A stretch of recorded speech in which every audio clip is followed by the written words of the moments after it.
ఏందన్నా ఎడుకు వేసి వస్తున్నావు అన్న పెట్టుకో అన్న మైక్ పెట్టుకో. ఏందన్నా ఇది ఇది మన sample collection box, transport box ఇది. అవునా అన్న దేనికి యూజ్ చేస్తారన్నా?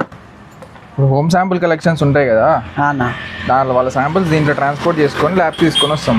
ఏమేమి ఉన్నాయి అన్న దీంట్లో చూపి అన్న? ఇది ఐస్ ప్యాక్ అన్న టెంపరేచర్ని కంట్రోల్ చేస్తుంది. ఇది డిఫరెంట్ టైప్స్ ఆఫ్ వ్యాక్యూటైనర్స్, ఈ సిరంజెస్ ఉంటాయి, మార్కర్ ఉంటుంది. ఈ కవర్స్ వచ్చేసి మనం యూరిన్ శాంపుల్ అట్లాంటివి కలెక్ట్ చేసుకోవడానికి లీకేజ్ కాకుండా. ఇట్లా ట్రే ఉంటుంది కింద, ఏంటంటే దానివల్ల శాంపుల్ లీకేజ్ కావడం కానీ కదలడం అట్లా ఏం జరగదు, ప్రాపర్గా ఉంటుంది బాక్స్. అన్న ఈ కంటైనర్స్ అన్న? ఈ యూరిన్ కంటైనర్స్ ఉంటాయి, అన్న ఇంకో దాంట్లో ఈ కాటన్స్ అవన్నీ దాంట్లో ఉంటాయి, బ్యాండేజెస్ ఉంటాయి. ఇదన్నా? ఇది ఐస్ ప్యాక్, ఇది టెంపరేచర్ని కంట్రోల్ చేస్తుంది.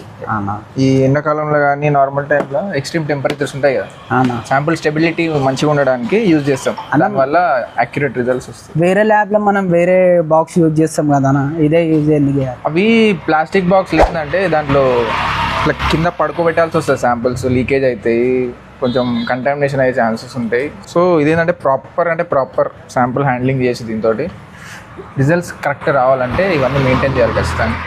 ఓకే అన్న, థ్యాంక్ యూ అన్న.